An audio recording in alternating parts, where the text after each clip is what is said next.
Dressel hated the night shift. The listening station orbited a dead moon, far from anything interesting, and most nights brought nothing but static and old signals bouncing between empty stars. Dressel was not a soldier or a scientist. Dressel sorted noise for a living, filtering out the dull hum of the galaxy to find anything worth reporting. Tonight, the machines picked up something new. A single transmission, weak and broken, drifted in from the direction of a young species called humans. Nobody on the station thought much about humans. They were new, small, and scattered across only a few star systems. Their ships were slow. Their weapons were basic. Most Alliance officers considered them harmless, the kind of species you observed from a distance for a few centuries before deciding whether to make contact.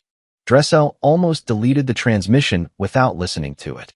It was tagged as routine chatter, probably two human outposts talking about supply schedules or weather on some rock nobody cared about. But something about the shape of the signal caught Dressel's attention. It repeated in strange loops, folding back on itself in a way that felt deliberate, even though the words themselves sounded ordinary. Curious, Dressel pulled up the translation tool and let it work through the message. The words came out simple. A human named Daniel was talking to another human about checking in on some equipment, making sure everything was running fine, joking about being tired and wanting to sleep. Nothing about weapons. Nothing about war. Just two people doing their jobs. But underneath the words, the signal kept folding. Dressel had seen thousands of transmissions from a dozen species, and none of them looked like this. It was as if the message carried two conversations at once, one on the surface and one hidden in the structure of the sound itself. Dressel ran it through 3 different scanners, expecting an error each time. Each time, the pattern held. Dressel sat back, unsure what to do. Reporting something this small could make Dressel look foolish, wasting the attention of officers who had more important things to think about. But ignoring it felt wrong too. The pattern was too clean to be an accident, and too strange to belong to a species everyone assumed was primitive. After a long moment, Dressel made the choice to flag the transmission and send it up the chain, marking it as unusual rather than dangerous. It felt like a small, harmless decision. Just a data point, one signal among millions collected that year. Dressel filed the report, shut down the console, and went to get some rest, already forgetting about it. Elsewhere, far from the listening station, Alliance fleets continued their quiet patrols along the edge of human space. Ships passed lazily between stars, crews going through the same routines they always had. Nobody on those ships knew that a strange little signal was now sitting in a queue, waiting for someone with more authority to notice it. Days passed before anyone with real power even looked at Dressel's report. It sat buried under thousands of other flagged items, most of them meaningless. But eventually, an automated system matched the pattern against an old archive of ancient, mostly forgotten encryption styles, ones used by extinct civilizations long before the current alliance existed. The moment that match was found, the report jumped in priority, and a notification was sent straight to the Central Intelligence Council. At the same time, a technician monitoring one of the nearby patrol fleets noticed something odd. A routine data check on one of the ships came back slower than expected, as if the system had to work harder than usual to process a simple request. It was such a small thing that the technician barely mentioned it, blaming it on old hardware and moving on to the next task. Nobody connected these events yet. Dressel's strange signal, the ancient encryption match, and the slow data check on a patrol ship all seemed unrelated, scattered pieces of a much larger picture nobody could see clearly. But somewhere in the vastness of the galaxy, the pieces were beginning to line up, quietly and without warning, the way the biggest changes often do. Back on the listening station, Dressel woke up the next day and returned to work, expecting another dull shift. Instead, a message was waiting, requesting a full copy of the transmission and Dressel's original findings, along with a note asking for Dressel to be available for questions. For the first time in a long while, Dressel felt a small flicker of nervous excitement. Something had happened. Something small had started to move. None of the Alliance members involved yet understood what that small transmission truly meant, or how far its effects would reach. All they knew was that a single, quiet message from a species they barely thought about had somehow caught the attention of people far above their usual concerns. And far away, on a human outpost, Daniel had already forgotten sending it, going about his day without the slightest idea that his simple words were about to change everything. The council chamber sat deep inside a hollowed-out asteroid, far from any star, chosen long ago because it could not be easily attacked or spied on. Representatives from several old species gathered there whenever something required careful thought. Today, the topic was a single human transmission that should have meant nothing. Aurea arrived early, as always. Unlike most of the others, Aurea had spent years studying young species before they were fully accepted into wider galactic society. Most council members saw this as a minor, unimportant job. Aurea saw it as the only way to understand real danger before it became obvious to everyone else. When the meeting began, a senior officer explained the situation simply. A signal from a human outpost had been intercepted by accident. Analysis showed it contained a strange, layered structure similar to old encryption styles from a long-extinct civilization. Nobody believed humans could have learned this on purpose. Most in the room assumed it was some kind of coincidence, an accident of how human language happened to work. One representative laughed at the idea that this deserved any attention at all. Humans, in this member's view, were disorganized, emotional, and years away from posing any real challenge to established powers. Their fleets were small. Their technology, while creative, lacked the refinement of older species. Why worry about a strange pattern in a casual conversation between two low-ranking workers? Aurea disagreed. Quietly at first, then more firmly, Aurea pointed out that the pattern was not random. Old records showed a species that once used similar layered signals as a form of protection, hiding important information inside simple messages so that only those with the right tools could fully understand them. That civilization was gone now, destroyed long before the current alliance existed. If humans had somehow developed something similar on their own, it meant they were doing so instinctively, without even realizing it. The room grew tense. Some members argued this made humans more interesting but not more dangerous. Others worried that ignoring such a pattern could be a serious mistake, especially with a species already known for solving problems in ways nobody expected. Historical notes on humanity, though limited, painted a picture of a people who adapted quickly, argued constantly among themselves, yet still managed to build ships and stations faster than most expected from such a young civilization. After much back and forth, the council reached a compromise. Instead of ignoring the signal or overreacting to it, they would run it through the most advanced decryption system available, a massive array capable of breaking down even the most complex codes in the galaxy. If the pattern turned out to be nothing, the matter would be closed. If it turned out to be something more, they would decide their next step carefully. Aurea volunteered to oversee the process personally, partly out of genuine curiosity and partly out of concern that others might dismiss any results too quickly. The council agreed, relieved to hand the responsibility to someone willing to take it seriously. While preparations began for the decryption, reports started trickling in from patrols near human territory. Nothing dramatic, just small oddities. A supply ship reported its navigation system briefly freezing before returning to normal. A patrol vessel noted unusual background noise in its communication logs, gone almost as soon as it appeared. On their own, these seemed like nothing more than minor technical hiccups, the kind every fleet experienced from time to time. Aurea noted them anyway, adding them to a private file alongside the original transmission. It was a habit built from years of caution, collecting small details that others tended to overlook. Most of the time, these details led nowhere. But every so often, they turned out to matter more than anyone expected. As night fell over the asteroid base, technicians began feeding the human transmission into the decryption array, layer by layer. The process was expected to take time, given how unusual the signal structure appeared.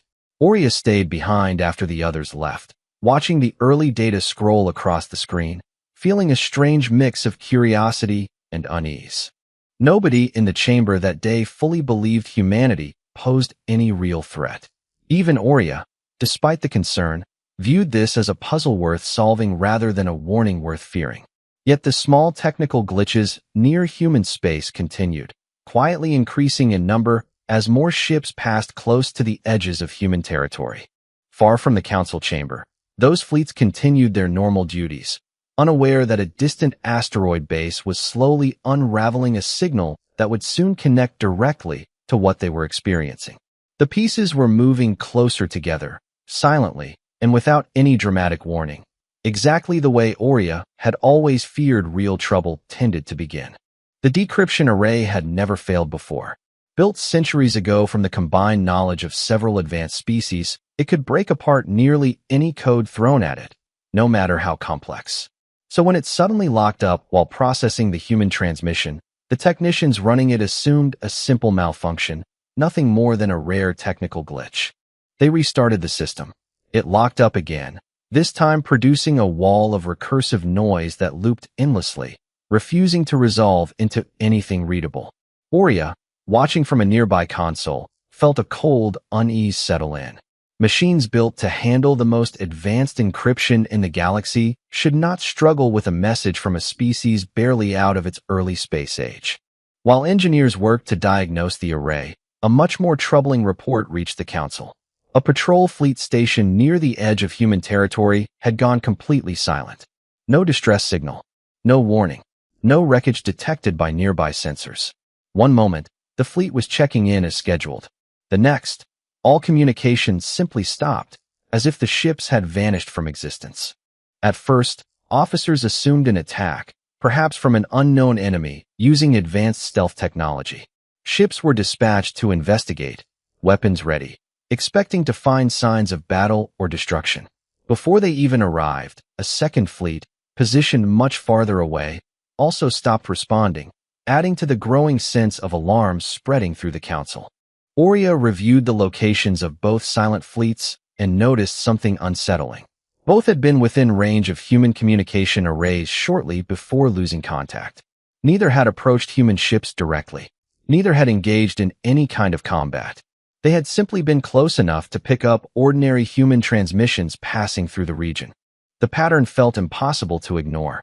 Aurea requested access to communication logs from both fleets in the moments before they went silent. The logs showed nothing unusual at first glance, just routine chatter from the region, including fragments of the same layered signal style first detected in Daniel's original transmission. It seemed the pattern was not limited to one message. It appeared, in smaller forms, scattered throughout everyday human communication. A retrieval team finally reached the last known position of the first missing fleet. Sensors detected the ships still intact, engines running, life support functioning normally. Cautiously, a small crew boarded the lead vessel, expecting to find damage or evidence of an attack. Instead, they found the crew alive, seated calmly at their stations, eyes open but unfocused, as if lost somewhere deep inside their own thoughts. Attempts to speak with the crew produced no response. A few crew members murmured quietly under their breath, repeating fragments of words that matched pieces of the original human transmission, though none of them seemed aware they were doing so. Medical scans showed no physical injuries, no signs of poison or attack, yet something had clearly changed inside their minds. News of this discovery spread quickly through the Council, sparking fear and confusion in equal measure. Some officers pushed for immediate military action against human territory, assuming some kind of hidden weapon had been used. Others urged caution, pointing out that nothing about the situation resembled a typical attack. No demands had been made. No threats had been issued. Humans on nearby outposts continued their normal routines, seemingly unaware that anything unusual had happened at all. Aurea argued strongly against any rash military response, insisting they needed to understand what had actually happened before assuming the worst. Attacking a species that might not even realize they had caused this could lead to a war based entirely on misunderstanding, one that could have been avoided with patience and careful investigation.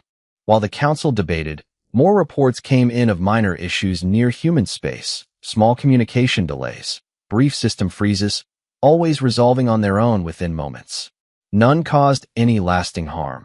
Yet each one added to the mounting sense that something strange and poorly understood was quietly spreading outward from human territory. Back on the silent fleet, medical teams worked carefully to stabilize the crew, unsure exactly what they were treating. The condition did not resemble any known illness or injury.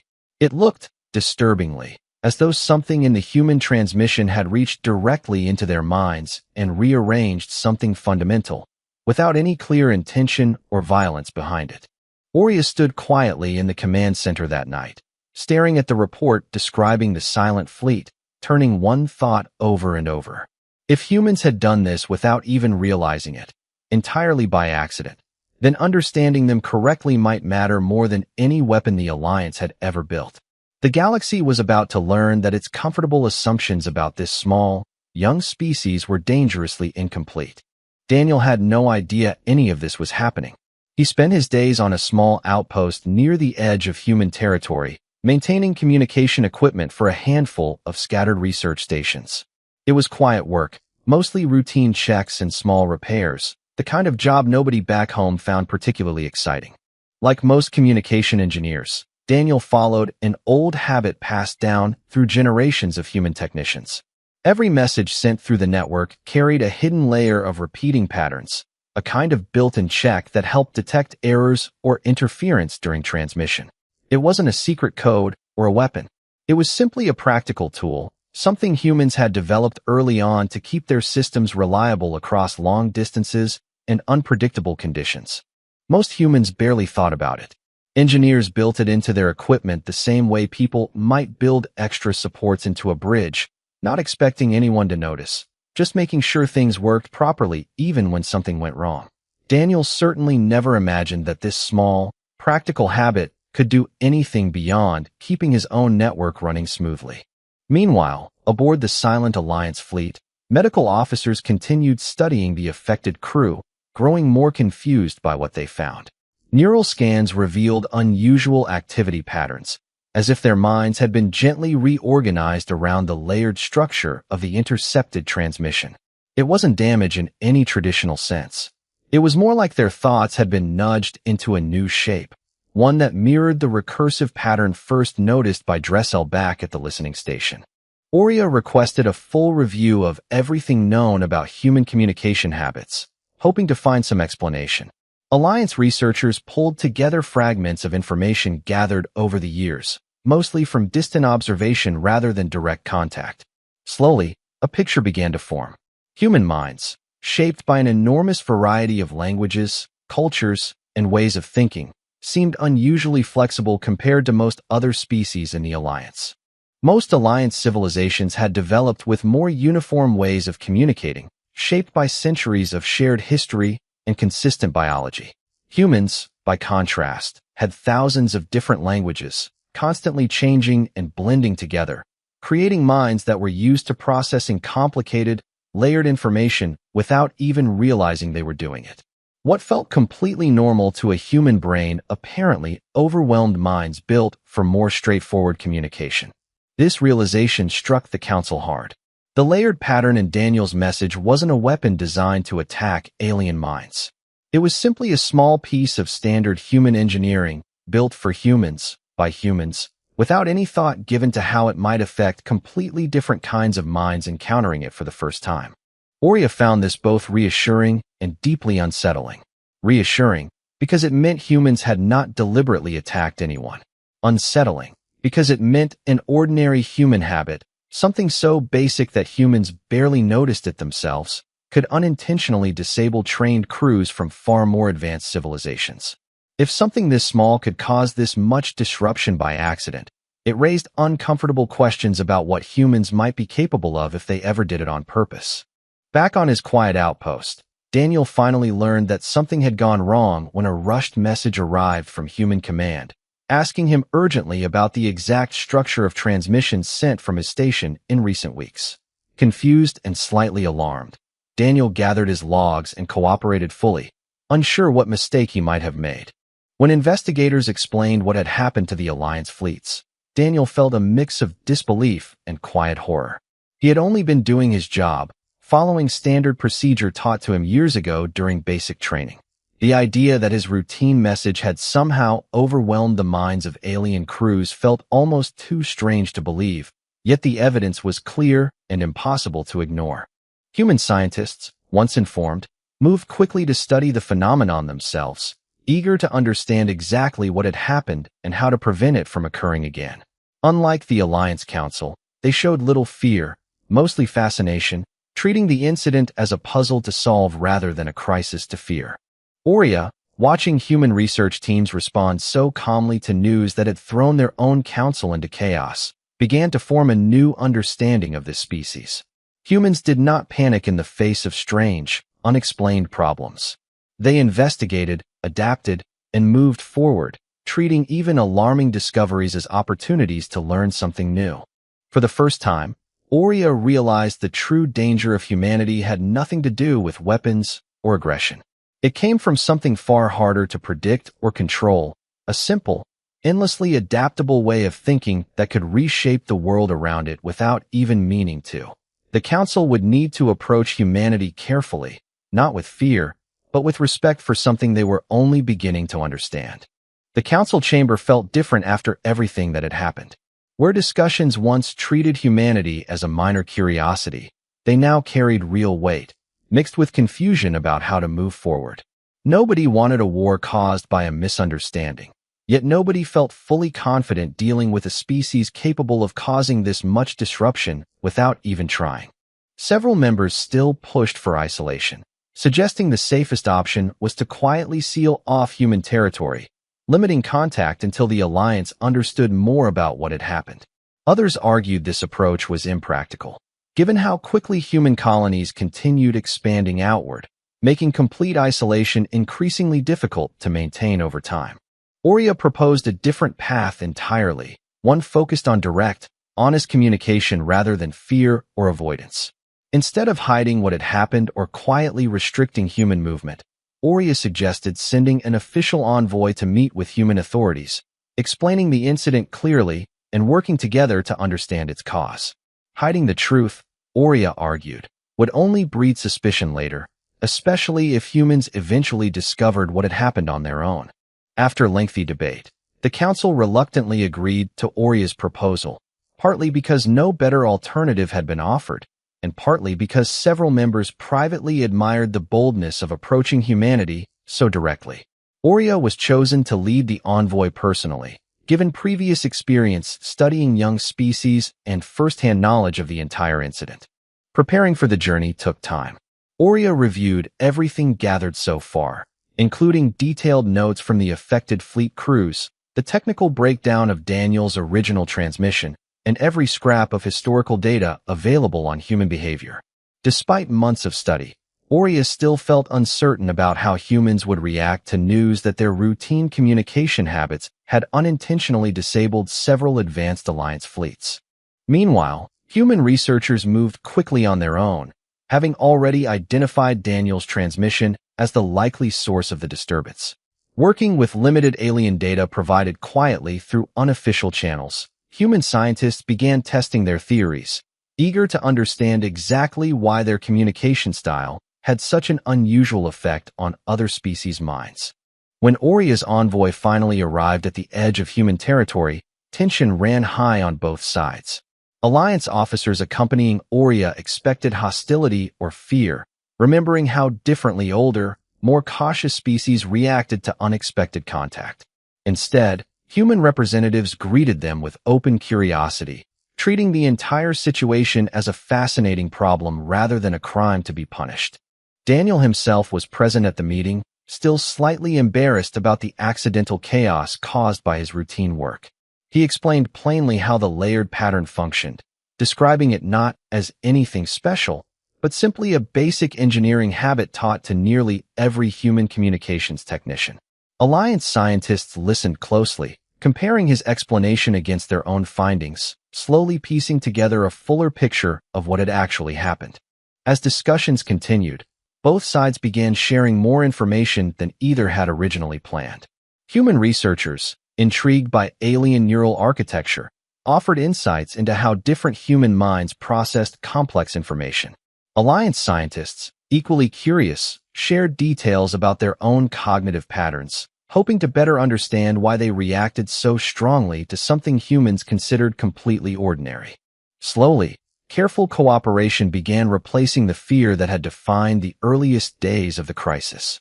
Engineers from both sides worked together to design new communication protocols, ones that would allow human transmissions to reach Alliance systems without triggering the same overwhelming reaction seen in the silent fleets.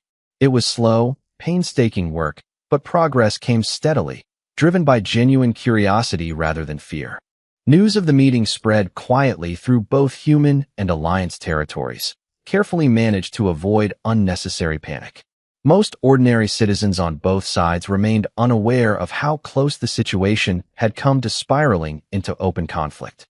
Only a small circle of officials and scientists understood the full scope of what had almost happened and how narrowly it had been avoided.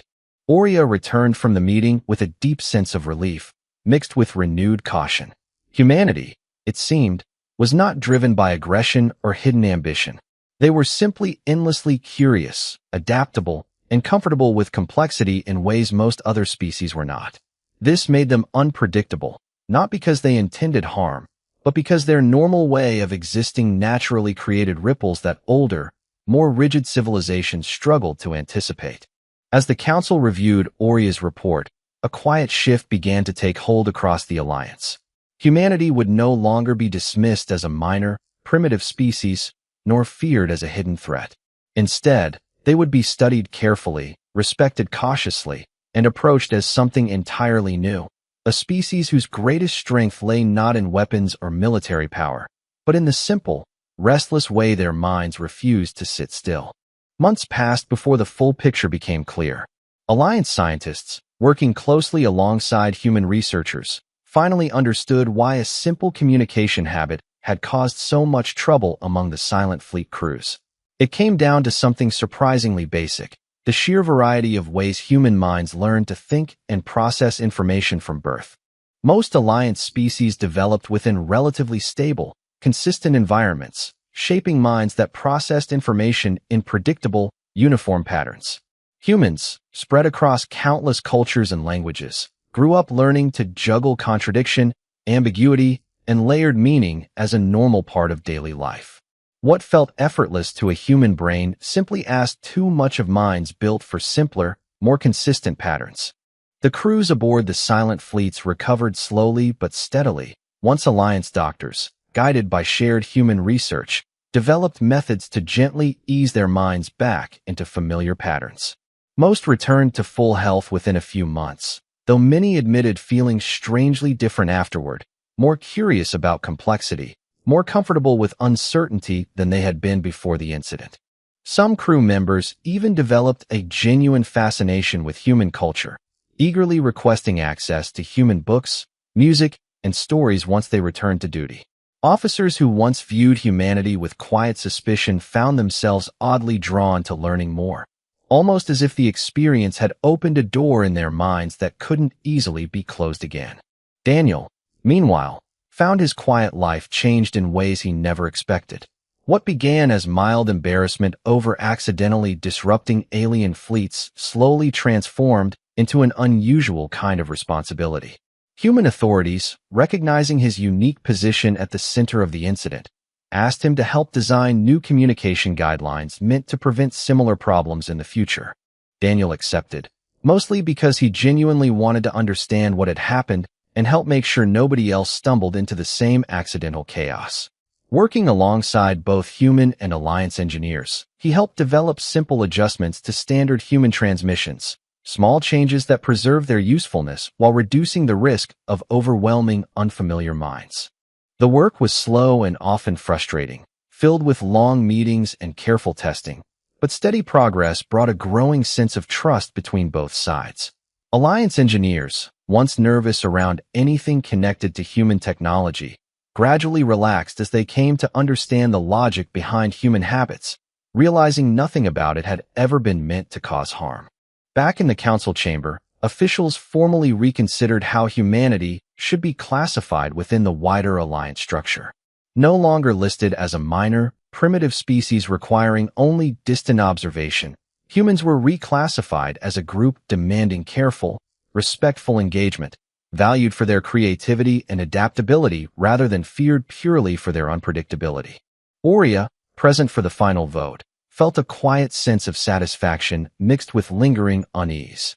The crisis had been resolved peacefully, avoiding what could easily have become a devastating and unnecessary conflict born entirely from misunderstanding.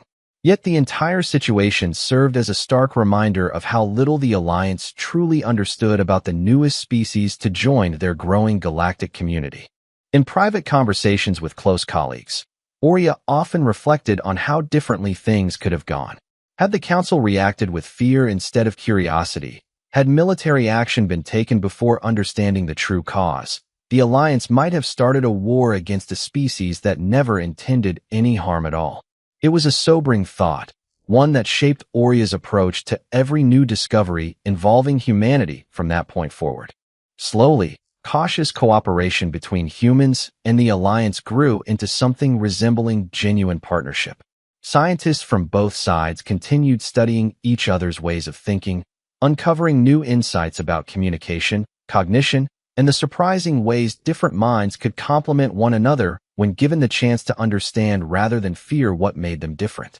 Far across the galaxy, ordinary human outposts continued their routine work, mostly unaware of how close their simple habits had come to sparking a much larger crisis. Daniel returned to his quiet job maintaining communication equipment, though now with a deeper appreciation for the strange, invisible threads connecting his small corner of space to the vast, complicated galaxy beyond. The Council, meanwhile, quietly began preparing new protocols for future contact with young species, drawing directly from lessons learned during the incident. Curiosity, they now understood, often revealed far more than fear ever could. And somewhere in that lesson lay a simple truth the entire galaxy would need to remember: humanity's greatest strength was never about what they built, but about the endlessly restless, adaptable way they thought.